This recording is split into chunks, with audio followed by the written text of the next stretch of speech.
Në fund të 7 ditëve, ujërat e përmbytjes mbuluan tokën. Në vitin e 600 të jetës së Noeut, në muajin e dytë dhe në ditën e 17 të muajit, në atë ditë, tërë burimet e humnerës së madhe shpërthyen dhe kataraktet e qiellit u hapën. Dhe ra shi mbi tokë për 40 ditë dhe 40 net. Por atë ditë hyn në ark Noeu dhe bijtë e tij Semi, Kami dhe Gjafeti, gruaja e Noeut, si dhe 3 gratë e bijeve të tij me ta. Ata dhe të gjitha bishat simbas llojit, tërë baktia simbas llojit të saj, të gjithë rreshqanorët që zvarriten mbi tokën simbas llojit të tyre, tërë zogjt simbas llojit të tyre, tërë zogjt e çfarëdo lloji.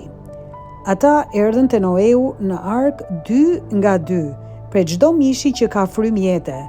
Hyn mashkull e femër nga çdo mish, ashtu si Perëndia e kishte porositur Noeun, pastaj Zoti i mbylli brenda. Dhe përmbytja ra mbi tokë për 40 ditë me radhë dhe ujërat u rritën dhe u ngritën arkën lart mbi tokë. Ujërat u shtuan dhe u rritën shumë mbi tokë. Arka pluskonte mbi sipërfaqen e ujërave.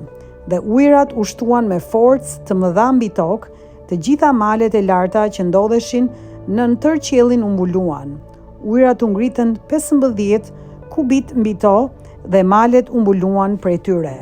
Kështu u shuan të gjithë llojet e mishit që lëviznin mbi tokë, zogj, baktia, bishat, rrethqanorët e çdo lloji që zvarriteshin mbi tokë dhe tërë njerëzit.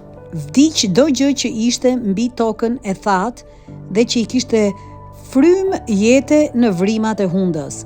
Dhe të gjithë gjallësat që ishin mbi faqen e dheut u shfarosën, duke filluar nga njeriu deri te baktia, te gjarprinjt dhe zogjt e qiellit. Ato u shfarosën nga toka dhe shpëtoi vetëm Noeu bashkë me ata që ishin me të në ark. Dhe ujërat mbuluan tokën për 150 ditë.